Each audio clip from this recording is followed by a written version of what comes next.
ဒီကာလမှာကိုလူစားတိခံယူပြီးပြန်ကြွလာတဲ့ယေရှုခရစ်တော်ဖြစ်တယ်ဆိုပြီးတွင်တင်နေတဲ့သူတွေရှိနေတာဖြစ်ပါတယ်။အဲ့ဒီယေရှုနောက်လိုက်သူတွေလည်းရှိနေတာဖြစ်ပါတယ်။တကယ်တော့ဒီအရာတွေကကျမ်းစာမှာယေရှုခရစ်တော်ရဲ့တွင်တင်ချက်နဲ့ကြည့်မယ်ဆိုရင်မှားယွင်းတဲ့အယူဝါဒဖြစ်တဲ့အပြင်ယေရှုခရစ်တော်ပြန်ကြွလာဖို့အရန်နီးမှဖြစ်ပျက်လာမယ်ဆိုတဲ့အကြောင်းအရာတွေပြည့်စုံလာခြင်းလည်းဖြစ်ပါတယ်။ယေရှုခရစ်တော်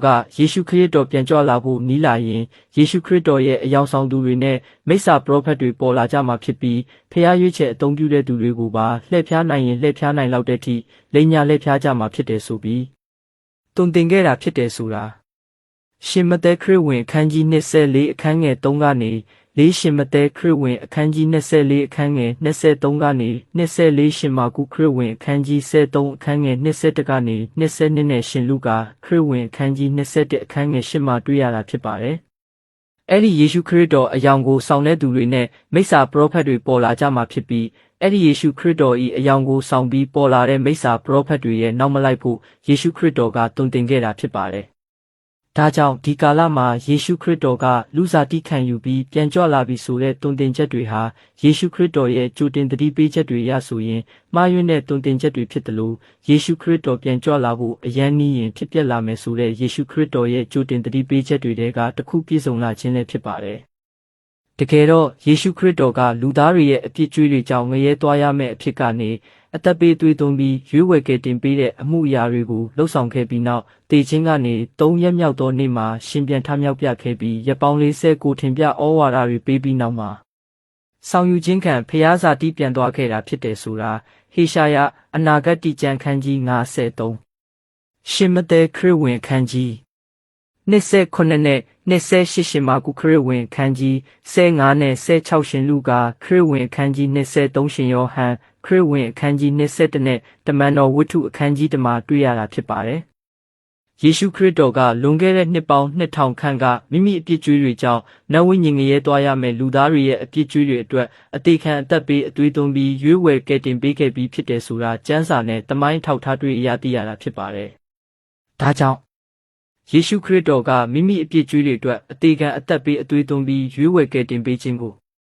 ယုံကြည်လက်ခံပြီးရည်နှစ်ချင်းခံမယ်ဆိုရင်နောင်ဘဝနတ်ဝိညာဉ်ငရဲသွားရမယ့်စီရင်ခြင်းကနေလွတ်မြောက်မှာဖြစ်တယ်ဆိုတာရှင်ယောဟန်ခရစ်ဝင်အခန်းကြီး1အခန်းငယ်10ရှင်ယောဟန်ခရစ်ဝင်အခန်းကြီး3အခန်းငယ်3 15ကနေ36ရှင်ယောဟန်ခရစ်ဝင်အခန်းကြီး5အခန်းငယ်29ရှင်ယောဟန်ခရစ်ဝင်အခန်းကြီး6အခန်းငယ်48ကနေ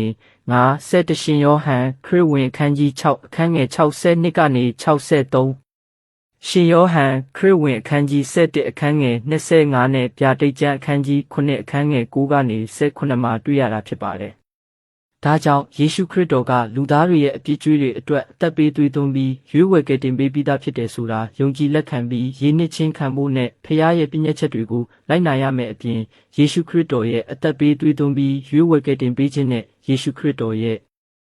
ဟောပြောတသက်ခံချက်တွေကိုတွင်တင်ဖို့ရှင်မဿဲခရစ်ဝင်အခန်းကြီး28အခန်းငယ်19ကနေ28မှာကုခရစ်ဝင်အခန်းကြီး16အခန်းငယ်15ကနေ16မှာတွေ့ရတာဖြစ်ပါတယ်။ယေရှုခရစ်တော်ကိုမိမိအပြစ်ကြွေးတွေအတွက်ငရဲသွားရမယ့်အဖြစ်ကနေအသက်ပေးသွေးသွင်းပြီးရွေးဝယ်ကယ်တင်ပေးတဲ့ကယ်တင်ရှင်ဖခင်သားတော်အဖြစ်ယုံကြည်လက်ခံသူတွေရဲ့ဝိညာဉ်ကိုချီဆောင်သိမ်းဆည်းဖို့ဒုတိယအကြိမ်မိုးတိမ်စီးပြီးကောင်းကင်တမန်အချမ်းရံတွေနဲ့မိုးတိမ်ထိတာပြန်ကြွလာမှဖြစ်တယ်ဆိုတာရှင်မဿဲခရစ်ဝင်အခန်းကြီး24အခန်းငယ်1ကနေ3ရှင်မာကုခရစ်ဝင်အခန်းကြီး73အခန်းငယ်1ကနေ29နဲ့တသလောနိဩဝါဒစာပထမဆောင်ခန်းကြီး4အခန်းငယ်15ကနေ18နဲ့တမန်တော်ဝတ္ထုအခန်းကြီး1အခန်းငယ်9ကနေ17ဗျာဒိတ်ကျမ်းအခန်းကြီး1အခန်းငယ်9စတဲ့ကျမ်းချက်တွေမှာတွေ့ရတာဖြစ်ပါတယ်။ဒါကြောင့်ယေရှုခရစ်တော်ကပထမအကြိမ်အသက်ပေးသွေးသွင်းပြီးမိမိအပြစ်ကြောင့်ငရဲမှာစီရင်ခြင်းခံရမယ့်အဖြစ်ကနေရွေးဝယ်ကယ်တင်ပေးခြင်းကိုယုံကြည်လက်ခံသူတွေရဲ့ဝိညာဉ်ကိုချီဆောင်သိမ်းဆည်းဖို့ဒုတိယအကြိမ်မိုးတိမ်ထိကြွလာမှာဖြစ်တဲ့အတွက်ကြောင့်ယေရှုခရစ်တော်ဒုတိယအကြိမ်လူစားတိခံယူပြီးပြန်ကြွလာပြီးဟူသောတွင်တင်ချက်တွေကကျမ်းစာအရလွဲမှားတဲ့ဟောပြောတွင်တင်ချက်များသာဖြစ်ပါတယ်